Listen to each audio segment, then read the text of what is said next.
Caller ఉన్నారు Sunil Kumar LB Nagar నుంచి call చేశారు. సునీల్ కుమార్ గారు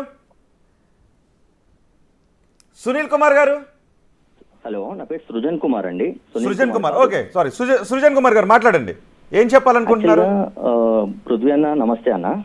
నమస్తే మేడం, మీకు కూడా నమస్కారం అండి. నమస్కారం సృజన్ గారు. నేను ఆర్యవైశ్య కుటుంబం నుంచి ఉన్నానండి. సో నేను చేసేది ఏంటంటే సాఫ్ట్వేర్ జాబ్ అండి. ఓకే, యాక్చువల్గా మా ఆర్యవైశ్య కుటుంబాలు 1985 నుండి వ్యాపారానికి దూరం అవుతూ వస్తున్నాయి సార్. దానికి కేవలం మార్వాడీలే కారణం కాదు సార్, మాలో ఉన్న లోపాలు కూడా. ఎందుకంటే మేము వ్యాపారం చేస్తే మాకు పిల్లనిచ్చేవాడు కూడా లేడు సార్. మా దాంట్లో పెళ్ళిళ్ళు కూడా అవ్వట్లేదు. మాలో చాలా లోపాలు ఉన్నాయి. మా సంఘాల నాయకులు ఎప్పటికప్పుడు జెండాలు మారుస్తున్నారు. సో మా తప్పులని మేము చూసుకోవాలి సార్ ఫస్ట్.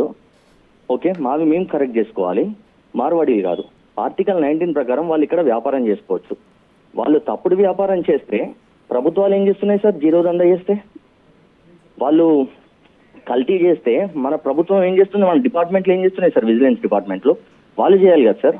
ఓకే, వాళ్ళు ఎక్కడున్నారు? ఇంకొకటి సార్, సామాజిక స్మగ్లర్లు కోమటోళ్ళు అని కంచాయలయ పుస్తకం రాసినప్పుడు ఈ మీద వాళ్ళు ఎక్కడున్నారు సార్? అక్కడ జిలికర శ్రీనివాస్ గారు హిందుత్వానికి పూర్తి వ్యతిరేకి, స్టాలిన్ గారి కొడుకు మాట్లాడిన మాటలకు సమర్థించిన వ్యక్తి. మార్వాడీలో అర్థమైంది. ఫైనల్ గా మీరు ఏం చెప్తారు? మార్వాడీల వల్ల ఇక్కడ స్థానిక వ్యాపారులకు నష్టం జరుగుతుందనే అభిప్రాయంలో ఉన్నారా లేరా? నష్టం ఉంది సార్, నష్టం ఉంది వాళ్ళ వల్ల.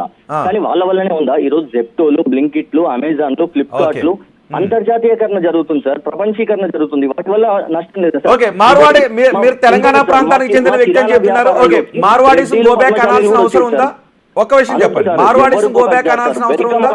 వెల్కమ్ అనాలి సార్. ఈ రోజు దావోస్ కి రేవంత్ రెడ్డి గారు ఆమ్జెన్ అనే ఒక సంస్థను తీసుకొచ్చాడు సార్, అమెరికన్ బయోఫార్మ్ అని. బిఎంఎస్ అనే ఒక అమెరికన్ బయోఫార్మ్ అని కేటీఆర్ గారు తీసుకొచ్చారు. ఇన్వెస్ట్మెంట్ అవసరం సార్ మనకు డెవలప్ అవ్వాలంటే. రైట్ సుజన్ గారు, ఓకే, రైట్ సుజన్ గారు, మీ అభిప్రాయం అర్థమైంది. పృథ్వీ గారు, మనకి జిగ్నేష్ గారు కూడా